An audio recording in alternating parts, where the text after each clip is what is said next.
Nagsimula ang lahat ng ito nang ako ay biglang nakaramdam ng panghihina at panlalambot ng aking buong katawan. Nito nagsimula ang pandemic.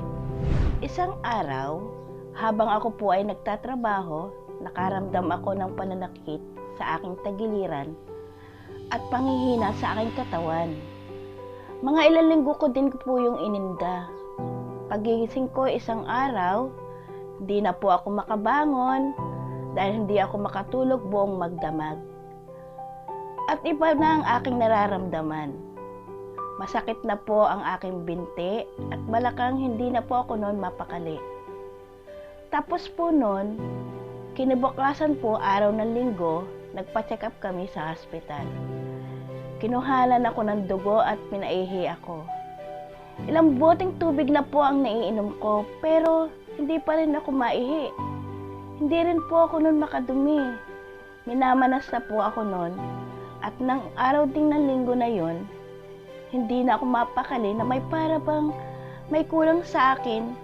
Balisang-balisa ako at hindi ako makapagsalita ng maayos. At masakit ang binti ko. Uminom ako ng gamot at doon lang ako nakaidlip. Ang hindi ko alam, nagsisisure na pala ako noon. Kaya isinugod na ako sa hospital. Nalaman ko na lang na ang creatinine ko ay napakataas na pala. Umabot na ng 1,600. At kailangan na raw po akong i-dialysis. Kasi nalalaso na ang dugo ko at kapag umakyat na sa utak ko, posibleng ikamatay ko na. Sa National Kidney Avenue ako tinala para sa emergency dialysis. Ilang beses akong inatake doon at nag-seizure ako ng paulit-ulit kaya lahat ng kailangan test pinagawa sa akin. Dito ko nalalaman ngayon na ako pala may chronic kidney disease at stage 5 na. Ako po ay sinabihan habang buhay na daw po ang aking pagdadialysis. Sobra akong nalungkot at nanghina ang loob ko noon. Pero nandyan ang pamilya ko at mga anak ko na para suportahan at alagaan ako, kaya lumakas din ang loob ko na magpagaling. Ngayon, may pinsan akong member ng isang food supplement na ang tawag daw ay Theobroma. Pinainom niya ito sa akin ng araw ding iyon kahit nasa ospital pa ako. Binigyan niya ako ng 10 bote at inumin ko daw yon kasi sobrang bisa nga daw yon. Kaya na makainom ako nun, 1 bote pa lang. Bigla akong pinagpawisan at napakarami at nakaramdam ako ng kakaiba sa katawan ko. Biglang sumakit ang tiyan ko, sabi ko sa anak ko, nadudumi ako. Nakakateter pa ako noon kasi minomonitor pa ang ihi ko noon bawat araw. Nang makadumi ako, gumaan pakiramdam ko, parang may natanggal at nakabara. Parang akong lumakas ng bigla. Para na rin akong nakaihi. Yung bag ng ihi ko, napupuno ko na yon sa buong maghapon. Hanggang sa bumuti na ang pakiramdam ko, kaya nakalabas kami ng hospital. Nung makalabas na po kami ng hospital, naghanap po kami agad ng center para doon lamang ipagpatuloy ang aking pagdadialysis. Habang nagdadialysis ako, patuloy pa din ang pag-inom ko ng Theobroma. Hanggang makalipas ang 1 buwan, natuloy ng pag-inom ko ng Theobroma, nagpa-laboratory na ulo ko at nagulat kami sa resulta ng creatinine ko. Dating 1,600, naging 395 na lang. Thank God! Sa lahat ng aking laboratory result, magaganda ang hemoglobin ko. Normal sa lahat at pati BP ko, normal na din. Sa kaso ni Ma'am Carlota Dagle, malaki ang naging epekto ng Theobroma Cacao sa kanyang kondisyon dahil sa diuretic effect o benepisyo na hatid ng Theobroma Cacao. Ito kasi ang nag-stimulate ng urination. Ito yung dahilan para dumami ang paglabas ng ihi niya. At dahil dito, madaling napababa ang creatinine level at naibalik sa normal na level ang hemoglobin ni Ma'am Carlota Dagle. Ang flavanose mula sa Theobroma Cacao ang tumutulong upang makumpuni ang sirang kidney para mapanumbalik ang kidney sa normal nitong function. Apektado kasi ang pagtaas ng blood pressure sa pagtaas ng level ng creatinine. Kaya kung titingnan natin ang resulta ng pagnormal ng creatinine ni Ma'am Carlota Dagle, naging daan ito upang mabalanse ang lahat ng kanyang blood chemistry result. Kasama na dito ang pagnormal ng kanyang hemoglobin. Dahil sa iron, folic acid, and vitamin B12 na tinataglay ng Theobroma cacao. So, yung sinasabi mo ang creatinine, blood chemistry nag-normalize, totoo po yan.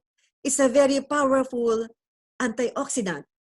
Actually, it's a major dietary antioxidant. The Theobroma cacao, pag tinake ng pasyente, okay, it's more of diet na din, functional food that affects every organs of the body at merong effect. Meron siyang medicinal capability. Meron siyang pharmacological capacity. Why will I say that? Nabanggit ko na yung polyphenols, right? Sobra pong ganda ng polyphenols na yan. It is a powerful antioxidant po. So ano yung meron dun sa Theobroma cacao? Bakit yung pag-ihi niya ay umokay? Bakit yung blood pressure niya parang hindi na tumataas? Common denominator is dapat maganda yung blood flow. Hindi mataas yung pressure. That's the reason why you have hypertension, kasi yung blood vessel mo, mataas yung pressure. Ngayon, yung tea cacao can actually cause vasodilatation. It has that power to do that. At aral po yan. It dilates the blood vessels. Why? Because of the methylxanthine called the theobromine. Nakuha. It has that capacity to dilate the blood vessels. Why? Because it inhibits the phosphodiesterase. If it inhibits the phosphodiesterase, it can actually relax the smooth muscle of the blood vessel. Nag-relax yung blood vessel. Kasi yan, mas maganda yung daloy ng dugo. Remember, importante po for any part of your body to function ay maganda yung daloy ng dugo. Katulad ng gusto mo magwiwi, kailangan ng good flow dyan. Your blood circulation is good. Tama? Any part of your body. Ang puso, para tumibok ng tama, dapat good flow. Right? So what the tea cacao will do is, it actually inhibits the phosphodiesterase. So there's a better blood flow. Kasi na-relax nga ang smooth muscle ng blood vessel. Pag nag-relax po ang smooth muscle ng blood vessel, mas maganda ang daloy ng dugo. Kaya ang laking pasalamat ko sa Theobroma kasi ito ang talagang ginamit ng Panginoon na makatulong sa akin. Ngayon po, 4 na buwan na po akong stop sa pagdadialysis. At inalis na rin po ang tubo sa leg ko. Sobrang saya ko po sa pangyayari ng buhay ko ngayon. Alam na alam kong maganda na talaga ang sirkulasyon ng dugo ko.